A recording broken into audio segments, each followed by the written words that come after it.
السلام عليكم ورحمة الله وبركاته. النهاردة كنت قاعد كده افتكرت ان المكنة بقالها 1100 كيلو مغيرتش زيت، والواحد مفلس الايام دي الصراحة يا جدعان.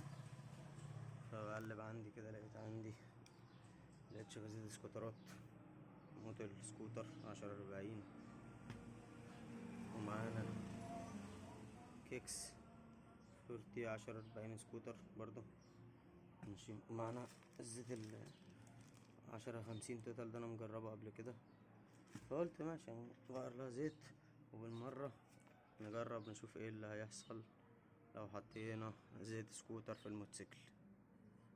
هنفضي الزيت مع بعض وهنحط الزيت وندور المكنة ونشوف صوتها هيبقى عامل ازاي، وربنا يستر. استنونا.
الزيت نزل كيلو بالظبط اهو.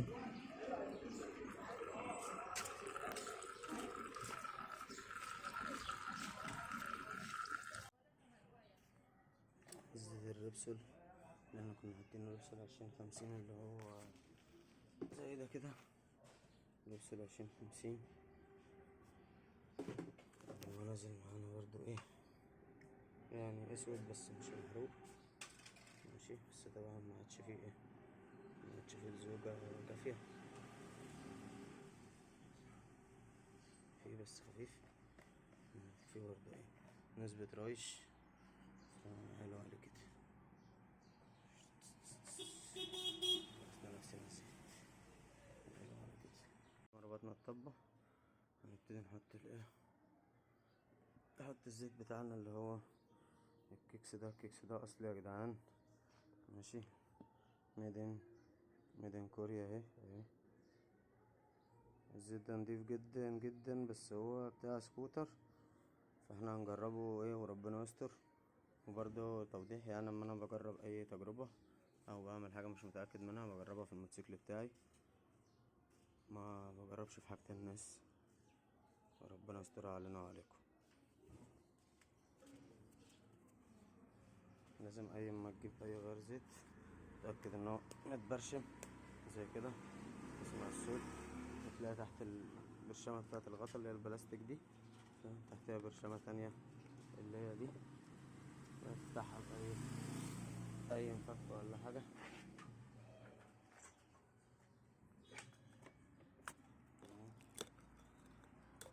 البرشامة بتاعتك تتأكد ان الزيت بتاعك سليم مش مضروب،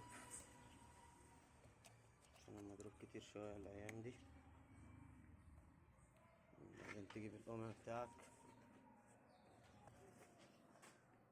هو نضيفه زي الفل اهو، ده المقاس ده القمع بتاعنا.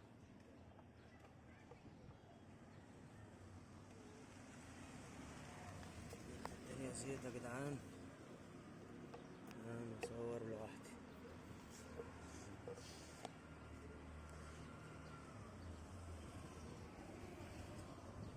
عشان عايز اوريكم شكل الزيت.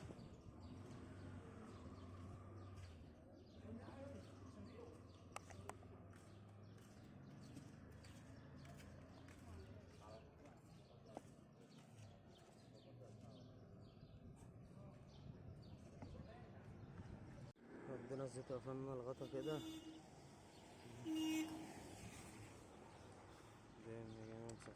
الجداد. احنا قلنا ماشيين، المكنة ماشية توتال 24,600، واحنا ماشيين على الزيت ده 1090. هو بيصفر بعد 1090 دي بعد 1000.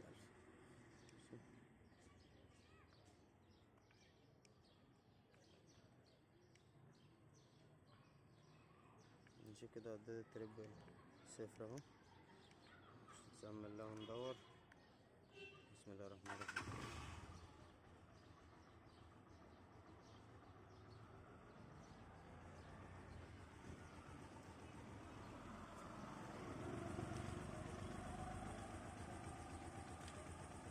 المكنة دايرة يا جدعان، وصوتها طبيعي خالص، هادي جدا، ناعم جدا، مفيش اي مشكلة.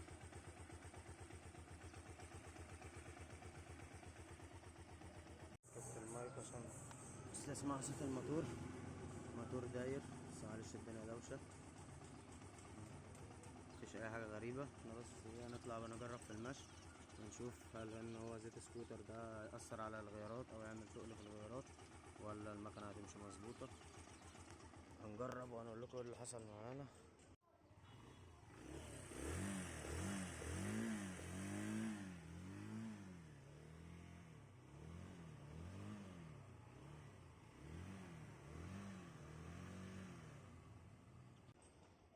ولو عندكم اي حاجة تانية عايزين نجربها قولولي وانا تحت امركم.